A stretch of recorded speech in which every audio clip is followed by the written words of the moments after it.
Morning all, day 31. A little bit more energy in the ocean today. A slight wave coming through.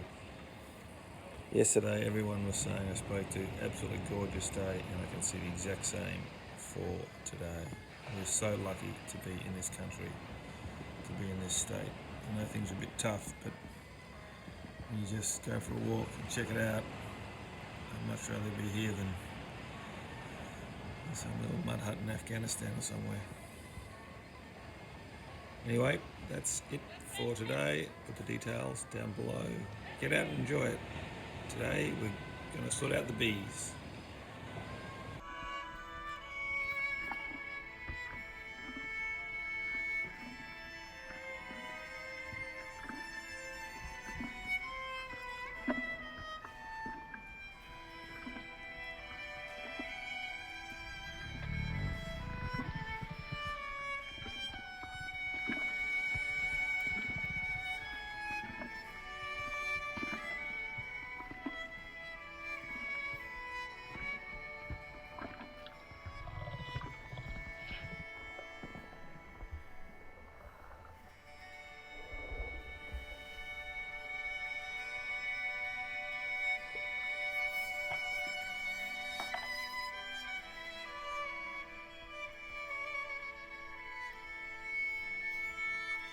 I'm up to Sunny Coast with Jeannie Jeffries, a lovely bee lady who supplied me with two wonderful nukes. This is my second one now, and a little word from Jeannie.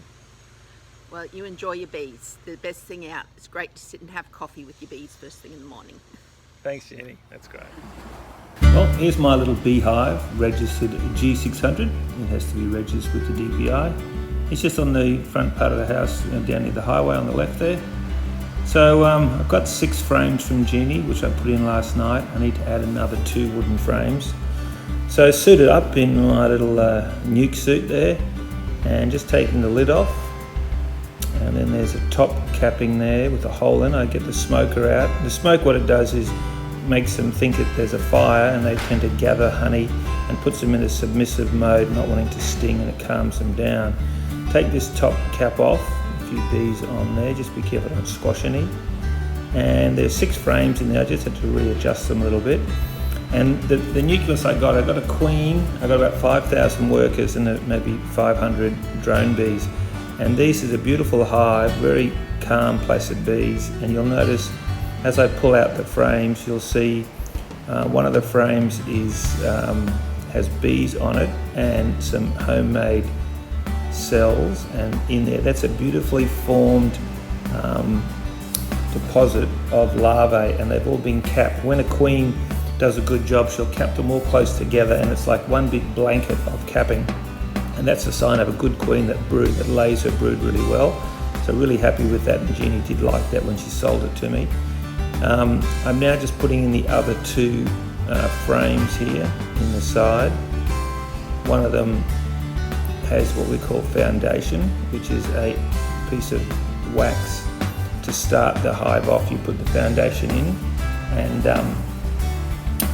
that helps the bees establish and build. It's just a quicker process for them. Now here I've got some pollen. I'm just adding some pollen along the tops of the frames. Normally the bees will get this pollen from the flowers in the area, but just due to a new hive being started off, it's often good to give them a little bit of pollen. That can last a couple of years in that little bag there. Just keep it dry. And they'll use that pollen, they'll store it in the little honeycomb cells and feed that to the young larvae, and it promotes growth. And once they know there's lots of pollen around, the queen will breed a little bit quicker and a bit faster. So I'm just adding that to the top. I'll place the top back on, and we're also going to put some sugar. They've come up a whole bunch of bee societies, and they determine that the sugar, little small granules of white sugar only, you put in the top of the box, and then the bees will wet that sugar with their saliva and then drink it as if it's nectar, and they then can convert that into honey, just until they get established and find where all the flowers and the trees in the local area are. Just a bit of a head start to get them up and running. So I just place this top lid on. There were no bees there before I dropped it a little bit roughly there. There's a little tray, just some scattered white sugar grains, and they can use that to supplement their nectar producing procedure. And in goes the lid. And I'm going to leave that there closed up now for a good couple of weeks. About every 8 to 14 weeks, I suppose, I'll lift the lid and inspect the hive, just seeing how the brood pattern's going, how the bees are coming along.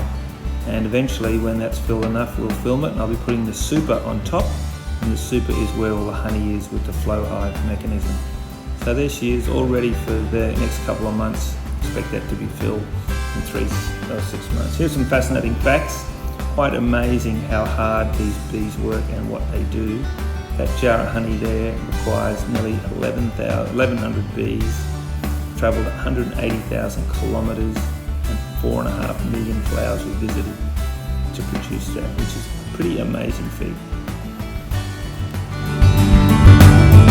Fong Hong Fu Sing fortune cookie time. There it is. Hi everyone, and you know what time it is? Time for the fortune cookie. Getting very soggy. They're not actually cracking now. They've been sitting around too long in their box. And the saying for today is, you will have many friends when you need them. Well, we all need friends. We can't play with them or hang out with them, but we can certainly talk to them, give them a call, and if you need them, you can just call them up and say good day. Now, I've got some friends in Pennsylvania, good friends of Joanne and who went to school together over there, and I've got to meet the family. And that's Nancy, her husband, and her 2 lovely boys. And this is the Penn State t-shirt I got when I was over there with them.